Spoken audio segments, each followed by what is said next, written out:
आज का जो टॉपिक है वह एक्सप्लेनेशन है, जिसका पार्ट 2 पिछला दिन पार्ट 1 हम डाले थे। अब ये पार्ट 2 है, प्रोज सेक्शन से लिया गया है।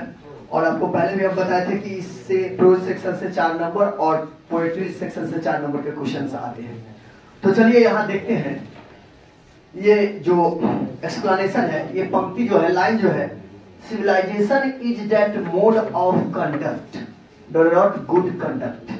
सबसे पहली बात है कि ये पंक्ति, ये लाइन कहां से लिया गया है? तो ये पंक्ति, ये लाइन जो है इंडियन सिविलाइजेशन एंड कल्चर से लिया गया है। ये पंक्ति line Indian civilisation and culture से लिया गया है।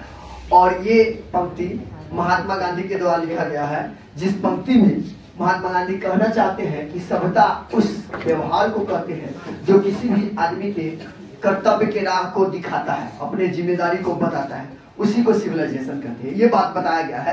तो चलिए आपको लिखना कैसे एग्जामिनेशन में सो देखेंगे। सबसे पहले किस चैप्टर की ये पंक्ति है ये लिखेंगे। तो this line has been taken from the essay Indian civilisation and culture. ये एक बात क्लियर हो गई और ये बहुत इंपॉर्टेंट बात है।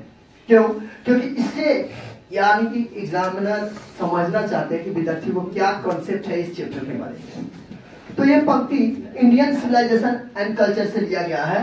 It is written bye Mahatma Gandhi. किनके द्वारा लिखा गया है? महात्मा गांधी के द्वारा लिखा गया ये चैप्टर है, ये पंक्ति है। हियर इस पंक्ति में या इस चैप्टर में, इस एसे में, here Gandhi ji define civilisation. यहाँ पर गांधी जी सभ्यता के परिभाषित किए, सभ्यता को परिभाषित किए, परिभाषा देने के काम किए हैं। Here, Gandhiji defines civilization that it is the mode of conduct that points to man the path of duty. Civilization जो होता है वह mode of conduct होता है, एक व्यवहार होता है, एक तरीका का ढांचा होता है जो किसी भी आदमी को कर्तव्य बताता है। So it is the mode of conduct that points to man the path of duty. So one can realize one's duty to perform. यानी सिविलाइजेशन वो मोड ऑफ कंडक्ट होता है जो किसी भी व्यक्ति के अपने कर्तव्य का रास्ता को दिखाता है और इससे किसी भी आदमी या कोई भी आदमी यह समझ सके कि उसका कर्तव्य क्या है और उसको पूरा कर सके। अब चलिए हम चलते हैं दूसरे क्वेश्चन, नेक्स्ट क्वेश्चन में। It is the business of education as I see it to minister this constant renewal. यह माने सबसे पहले यहाँ ये पंक्ति जो है, एजुकेशन की बात हो रही है, ये पंक्ति जो है, ये पंक्ति लिया गया है भारत इज माई होम से। भारत इज माई होम एक स्पीच है जो डॉक्टर जाकिर हुसैन के द्वारा दिया गया था जब उन्हें प्रेसिडेंट के लिए चुना गया था, उस समय की बात है। और उस समय उन्होंने कहा था कि हमें अगर देश के आगे ले जाना है, देश को तरक्की करवाना है, देश को आगे बढ़वाना है, देश का निर्माण अच्छी तरह करना है, तो सबसे पहला काम होगा वह एजुकेशन का होगा। हम आपको बताए थे। तो यहाँ दिया गया है क्वेश्चन, ये लाइन है, ये पंक्ति है, देखिएगा। It is the business of education as I see it. जैसे कि मैं देखता हूं सबसे पहले काम करना होगा क्या चीज पर? एजुकेशन पर, शिक्षा पर।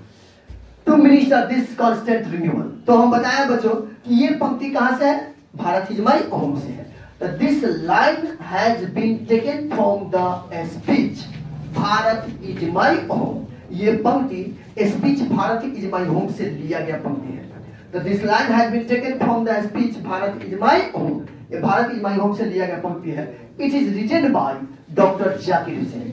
इसे किसने लिखा है? डॉक्टर जाकिर हुसैन। ये डॉक्टर जाकिर हुसैन के द्वारा लिखा गया है। Here Zakir Hussain highlighted the importance of education. इस पंक्ति में, इस भाषण में, इस चैप्टर में डॉक्टर जाकिर हुसैन शिक्षा पर प्रकाश डालने का काम किया है। Here Zakir Hussain highlighted the importance of education. यहाँ डॉक्टर जाकिर हुसैन शिक्षा के महत्व पर प्रकाश डाले हैं। इन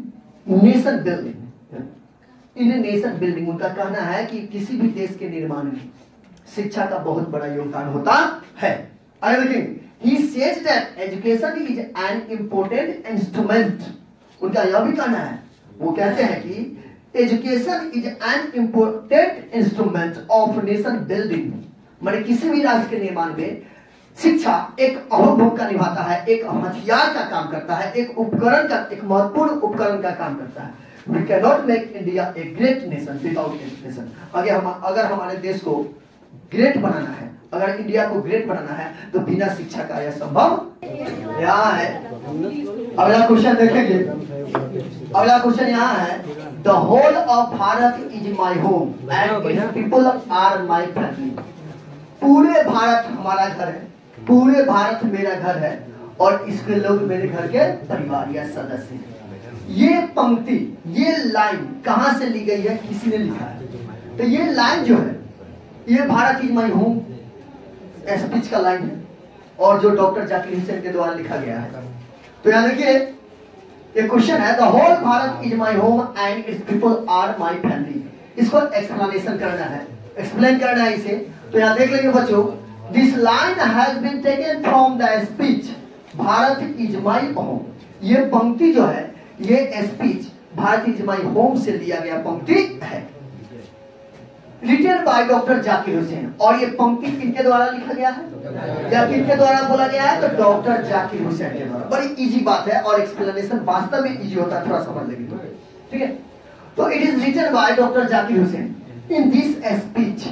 इस भाषण में ही सेज, ही बोले तो doctor Zakir Hussain, in this speech he says that the whole of Bharat is his home and its people are like his family।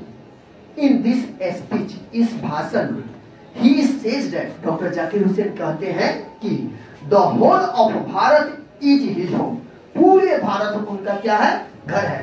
and its people are like his family, और पूरे भारत के लोग उनके परिवार की तरह है या परिवार के सदस्य के तरह है। चलिए आगे देखते हैं। so He wants to see all around development of all India, और इसलिए वे पूरे भारत को सभी तरफ से डेवलप्ड, विकसित देखना चाहते हैं। So he wants to see all around development of India, all India, पूरे भारत को सभी चारों तरफ से विकसित देखना चाहते हैं। As a head of the family, क्योंकि वो खुद इस घर के क्या रहते हैं? मुखिया के तौर पर, हेड के तौर पर रहते हैं। He wants to make his home strong and beautiful। वे घर के मुखिया की तरह रहते हैं और उनकी दायित्व रहती है, वो चाहते रहते हैं कि मैं अपने इस घर को यानी कि भारत को सुंदर और मजबूत बनाऊं, सुंदर और मजबूत बनाऊं। इसमें से बच्चों एकदम डेफिनेटली है कि रहेगा और प्रत्येक साल रहता है।